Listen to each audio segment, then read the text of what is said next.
ตั้งแต่วันที่เราได้เป็นเพื่อนกัน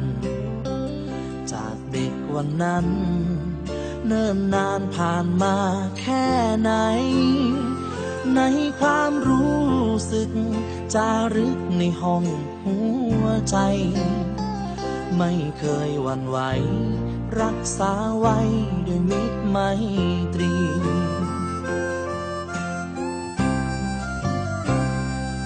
อาจจะมีบางคราวที่เราหายไปก็เพราะช่วงวัยให้เราต้องทำหน้าที่ไปมีครอบครัวมีการงานไปตามวิธีนานหลาย10 ปีที่คิดถึงเพื่อนอยู่ทุกวันคำว่าเพื่อนไม่เคยเลือนหายยิ่งจากมาไกลดีใจเมื่อได้เจอกันไถ่ถามทุกสุขเรื่องราวเก่าๆเรานั้นย้อนความผูกพันรอยยิ้มนั้นยังจำได้ดี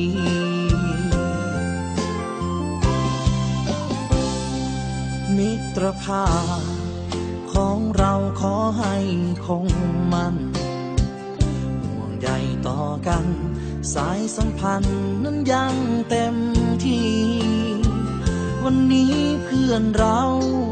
อายุมากขึ้นทุกปีนับจากวันนี้สัญญากันไม่มีวันลืม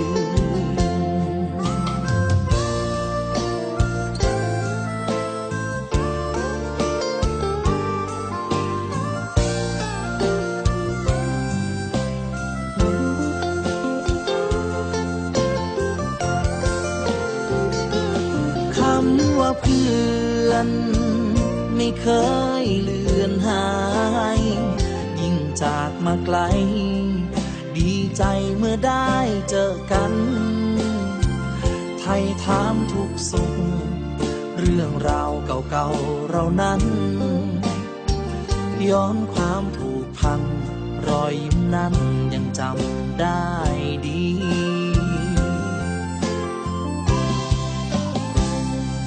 มิตรภาพของเราขอให้คงมันห่วงใยต่อกันสายสัมพันธ์นั้นยังเต็มที่วันนี้เพื่อนเราอายุมากขึ้นทุกปีนับจากวันนี้สัญญากันไม่มีวันลืมนับจากวันนี้สัญญากันเพื่อนกันตลอดไป